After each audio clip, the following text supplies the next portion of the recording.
Hello guys, welcome back to my channel. Guys, हमने जो chapter third class +1 का consumer equilibrium start किया हुआ था, उसमें मैं आपको टॉपिक करवा चुकी हूँ।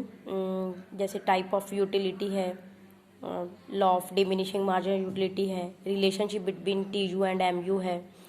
अब इस चैप्टर का हम बच्चों मोस्ट इंपॉर्टेंट टॉपिक करने जा रहे हैं, जो कि 6 मार्क्स का क्वेश्चन आपका डेफिनेट बनता है और आता है एग्जाम में। तो चलिए स्टार्ट करते हैं हम अपना कंज्यूमर इक्विलिब्रियम।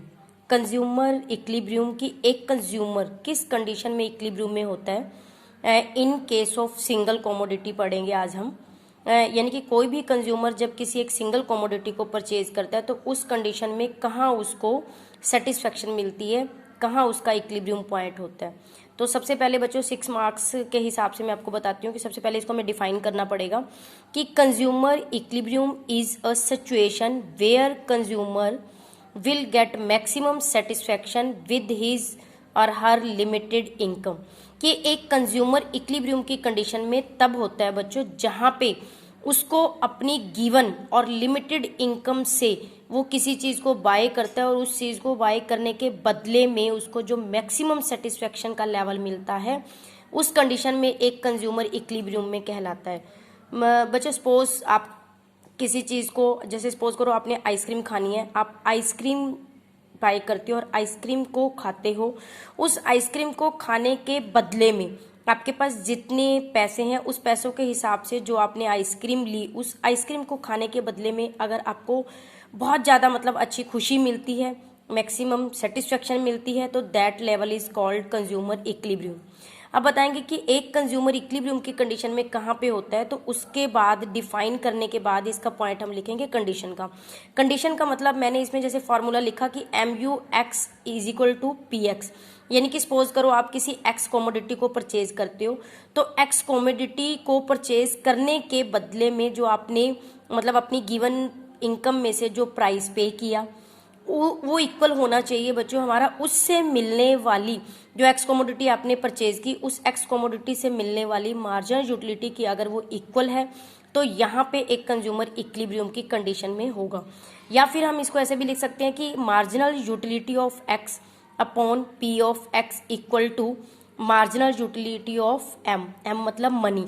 यानी कि जो पैसा आप जो अपनी गिवन इनकम में से एंटायर इनकम को जो पे कर रहे हो उसके बदले में आपने जो एक्स कमोडिटी को परचेज किया और जितने में उसको परचेज किया उससे डिवाइड करोगे, ये दोनों पॉइंट यदि इक्वल होते हैं तो वहाँ पे एक कंज्यूमर जो इक्विलिब्रियम की कंडीशन में होगा।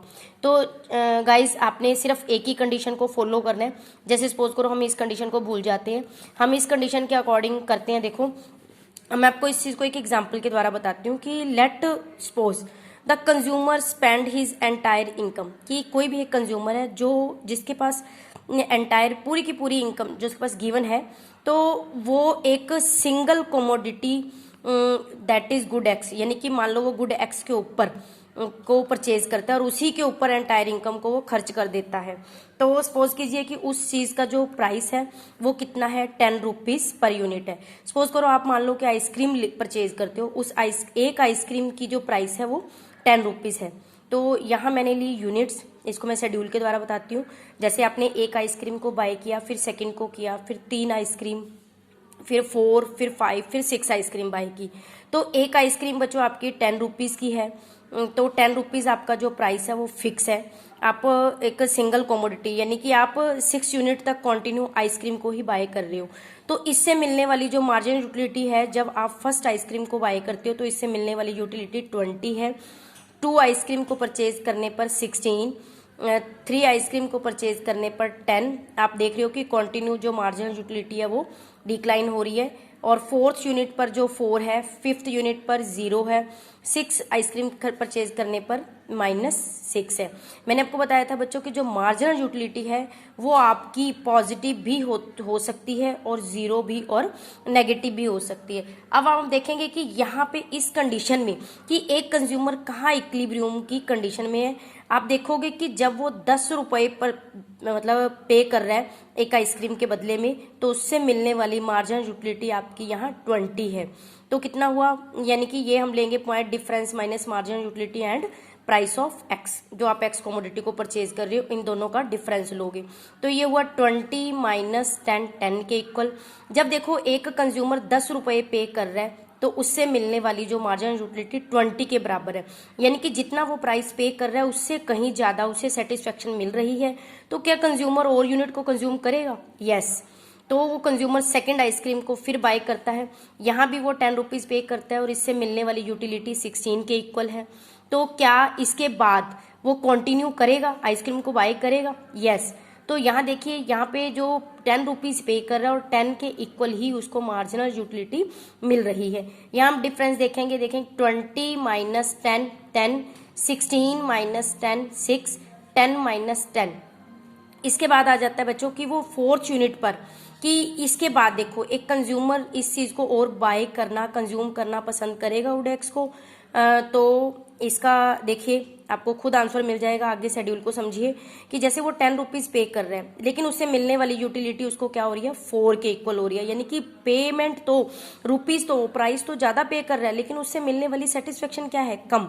तो यहाँ पे देखिए कि उसकी जो यूटिलिटी है 4 माइनस 10 माइनस 6 के इक्वल हो गई, यानी कि नेगेटिव में डिफरेंस आ रहा है अपना। तो क्या कंज्यूमर उस यूनिट को और आगे कंज्यूम करना पसंद करेगा? नो। तो क्योंकि जितने रुपीज़ वो पे कर रहा है उसके बदले में कहीं उससे मिलने वाली यूटिलिटी उसकी बिल्कुल जो डिक्लाइन हो रही है। जैसे देखो यहाँ 5th यूनिट पर 10 रुपीज़ पे कर रहा है और उससे मिलने वाली यूटिलिटी 0 है, तो 0 माइनस 10 माइनस 10। और यहाँ देखिए फिर 10 पे कर रहा है, इससे मिलने वाली यूटिलिटी -6 है, तो -6 माइनस 10 माइनस 16 के इक्वल हो गई। अब देखो इससे क्या कंक्लूजन निकलता है बच्चों, यहाँ तक आप देखोगे कि यहाँ वो 10 रुपीज़ पे कर रहा था, उससे मिलने वाली यूटिलिटी कहीं ज़्यादा थी, तो उसने और मतलब यूनिट को कंज्यूम किया। यहाँ फिर देखेंगे 10 पे करने पर 16 जो यूटिलिटी उसको मिली, तो उसने और यूनिट को कंज्यूम किया। यहाँ तक देखेंगे कि आप कंटिन्यू जो उससे मिलने वाली उसकी मार्जिनल यूटिलिटी है वो क्या है, मतलब और यूनिट कंज्यूम करना पसंद करेगा, क्योंकि इन दोनों पॉइंट पे, इन दोनों पर इससे मिलने वाला जो उसकी marginal utility of x greater than P X है। ठीक है, अब देखेंगे आप थर्ड लेवल पर, थर्ड यूनिट पर 10 रुपये पे करने के बदले में उसे मार्जिनल यूटिलिटी भी 10 मिल रही है। तो इस लेवल पर उसका क्या पॉइंट शो आउट हो रहा है, क्या इंडिकेट हो रहा है कि M U X equal P X है।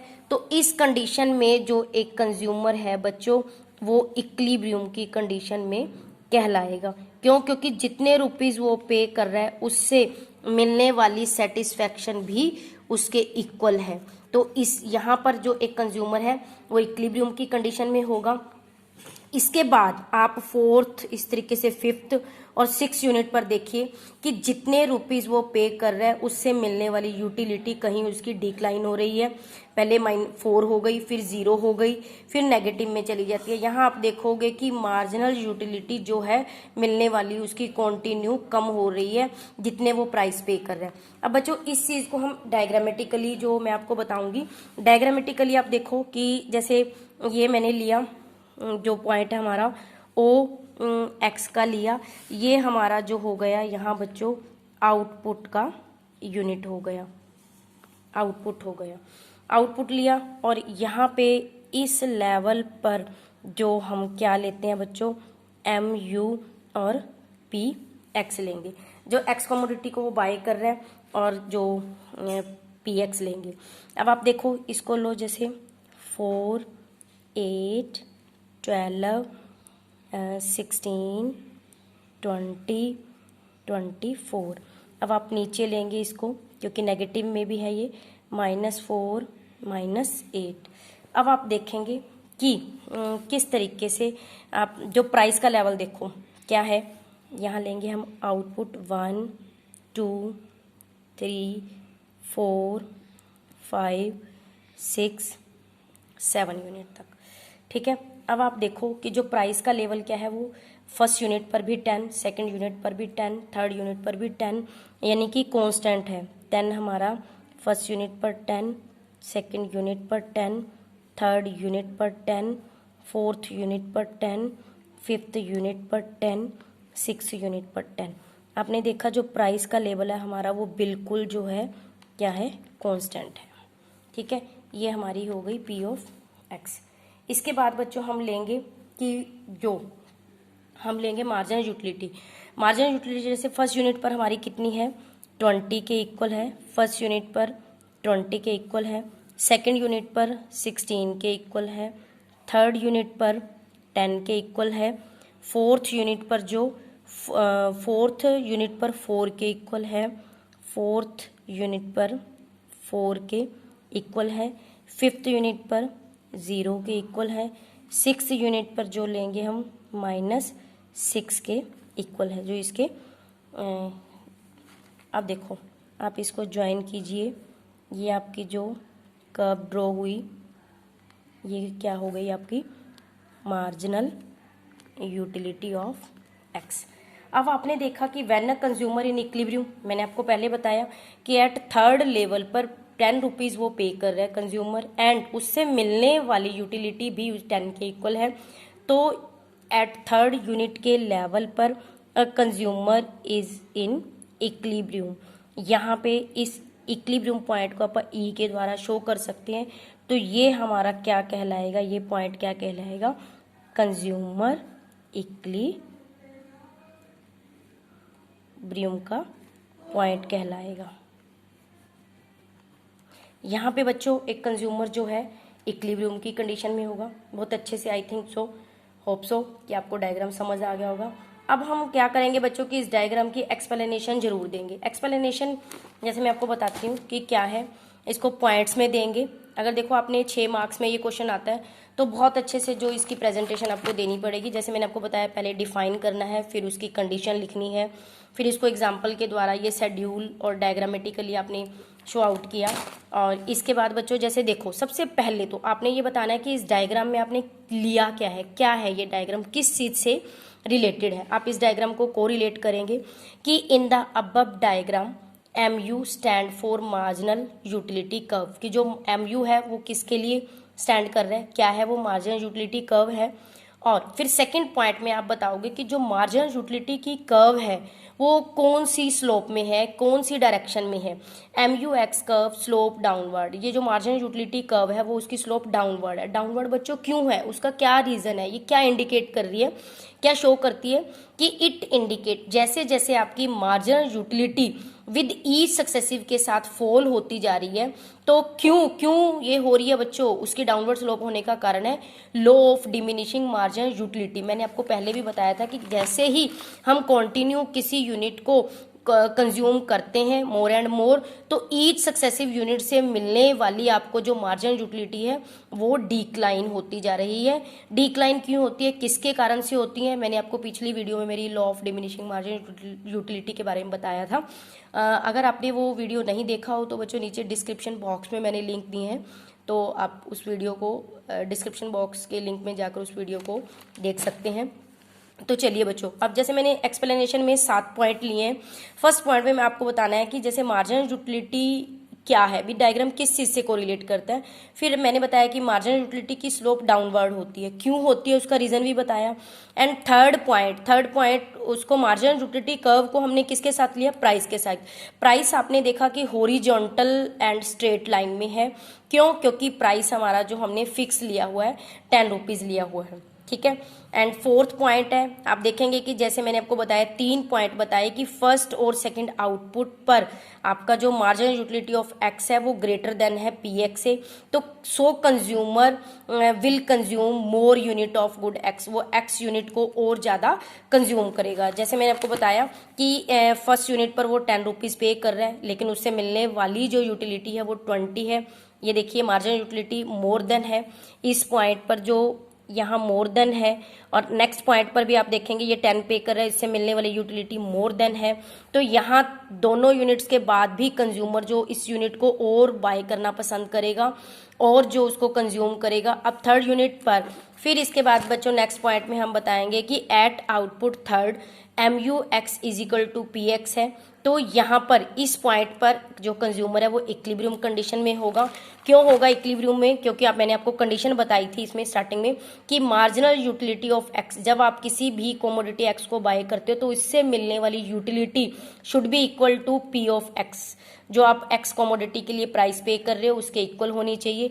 उस कंडीशन में एक कंज्यूमर जो इक्विलिब्रियम कंडीशन में होगा, यहाँ देखिए ये दोनों इक्वल है। इसके बाद आप फोर्थ यूनिट पर देखिए, फोर्थ यूनिट पर जो आप प्राइस जो ज़्यादा पे कर रहे हैं 10, इससे मिलने वाली यूटिलिटी 4 कम है। यहाँ 10 greater than is 0, 10 greater than -6। अब फोर्थ और फिफ्थ, अब इसके एक्सप्लेनेशन में आप क्या लिखोगे बच्चों कि एट आउटपुट फोर्थ फिफ्थ, इसी तरीके से 6, यहाँ पर जो मार्जिनल यूटिलिटी ऑफ एक्स है वो लेस देन है PX से, तो so that consumer will not consume more unit of x. यहाँ पर इसके बाद बच्चों की ओ कंज्यूमर जो है इस यूनिट को और कंज्यूम करना पसंद नहीं करेगा। तो बच्चों ये था मेरा जो इसका सिंगल कमोडिटी में कंज्यूमर इक्विलिब्रियम कंडीशन में कब होता है 6 मार्क्स में। अब लास्ट में बच्चों अब बात करते हैं हम कंक्लूजन की। कंक्लूजन लिखना बच्चों बहुत मोस्ट इंपॉर्टेंट है, क्योंकि कंक्लूजन को पढ़ने से ही एक एग्जामिनर जो आइडिया लगा लेता है कि बच्चे को जो फुल फ्लैज नॉलेज है। हो सकता है कि जब एग्जामिनर पेपर चेक करते हैं वो एक्सप्लेनेशन को बड़ी डिटेल से ना पढ़े, क्योंकि उनका जो टारगेट है कंटिन्यू पेपर चेक करना होता है ज़्यादा से ज़्यादा। तो कंक्लूजन से ही वो एक आइडिया लगा लेते हैं और उसी के बेस पर जो एक बच्चे को अच्छे मार्क्स मिल जाते हैं। अब देखिए कंक्लूजन क्या है? At third level of output जो consumer is said to be a equilibrium because at this point, यानी कि थर्ड लेवल पर जो कंज्यूमर जो को हम इक्विलिब्रियम की कंडीशन में कहेंगे। क्यों? क्योंकि यहाँ पे जो हमने स्टार्टिंग में कंडीशन रखी हुई थी वहाँ पे उस कंडीशन को कंज्यूमर जो है फुलफिल कर रहा है। यहाँ पे एक कंज्यूमर जो है सेटिस्फाई होगा। इसी के साथ बच्चों मेरा आज का टॉपिक यहीं ख़त्म होता है। फिर मिलते हैं नेक्स्ट वीडियो में। नेक्स्ट वीडियो में मैं आपको टॉपिक करवाऊंगी कि कंज्यूमर जो consume in case of double commodity, कि जब कंज्यूमर जो डबल कमोडिटी को कंज्यूम करता है तो वहाँ उसका सेटिस्फेक्शन लेवल कैसे हम जो फाइंड आउट करते हैं। तब तक के लिए थैंक यू।